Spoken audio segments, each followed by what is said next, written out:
Si John ay 21 anyos taga Cebu, Philippines. Nag-graduate siya og Marine Transportation. Ug maurag yun ni ang iyang paglaom nga makaahon sila sa kalisod. Ang iyang pangarap kay makasampa og barko para makasupport sa iyang pamilya, obligation, ug para makalingkawas gamay gikan sa kalisod ug pang-adlaw-adlaw nga kahimtang o pangabuhi, freedom. Pero ang reality sa maritime world, layo ra gyud sa tinuod. Pag-abot pa lang niya sa mga agency sa Malate, maka-discourage na. Daghang tarpaulin, daghang pictures sa dagkong barko, pero para niya, murag mas layo pagyud ang iyang dream. Ug mao to ang unang challenge, conflict nga iyang na-feel. Kung makaya ba niyang sudlo ng system bisan gamay ra siyag chance. Nag-send siya og sobra 50 applications sa lain-laing agencies. Pero halos pareho ra ang ending. Dili pangutana kung maayo ba siya, kundi may referral ka, kabalo ka na nga na ay bayad, mauna ang tinuod nga struggle, dili ang dagat, kundi ang yuta palang daan. Para makapadayon og dili mawala sa maritime world, nagtrabaho siya isip kargador sa pier. Didto niya nakaila si Mang Berting, usa ka tigulang nga marino nga napugos ug resign tungod sa overwork ug stress. Si Mang Berting mao ang naghatag niya og guide, listahan sa agencies nga dili mangayo og kwarta. Mura siyag naghatag og mapa. Dili mapa sa dagat, pero mapapadulong sa tinuod nga chance. Wala nagdugay, nakakuha siya og final interview para sa cadetship position.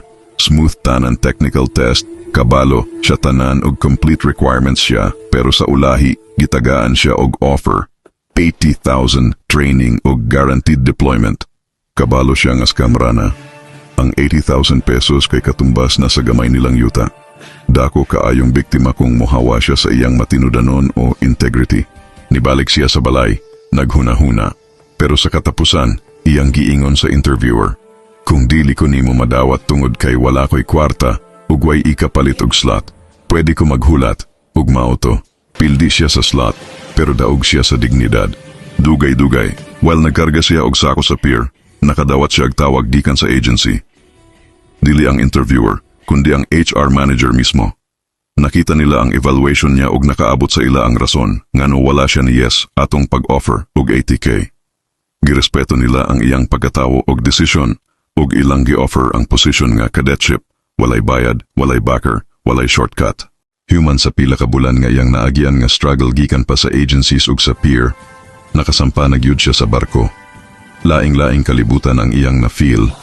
Dili sama sa kasaba og hustle sa pier, kundi bugnaw og presko ang hangin sa deck, malinawon ang kahilom, ug makita niya ang dagat nga walay samok.